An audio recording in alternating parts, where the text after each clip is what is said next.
Hello friends, आप सभी का स्वागत है आपके अपने यूट्यूब चैनल पटेल सेहत जंक्शन में। आज मैं आपके लिए लेकर आया हूँ डायोब डीएस सिरप का फुल रिव्यू।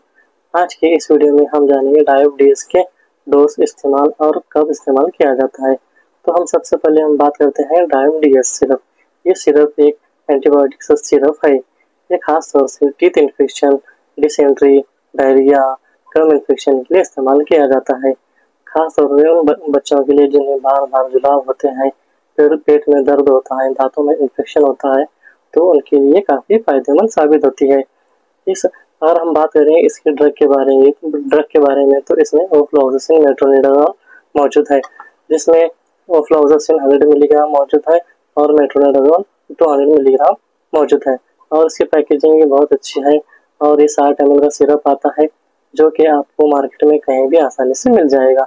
अगर इसके एमआरपी के बारे में हम बात करेंगे तो तकरीबन ये आपको 80 से 70 रुपये तक मिल जाएगा और कहीं भी आसानी से मिल जाएगा। कोई भी दवा लेने से पहले अपने डॉक्टर की राय ज़रूर लेना चाहिए। तो दोस्तों, आपको डायोब डीएस की इंफॉर्मेशन कैसी लगी ज़रूर बताइए। अगर वीडियो अच्छी लगी तो लाइक, शेयर और चैनल को सब्सक्राइब ज़रूर कीजिए। Thank you.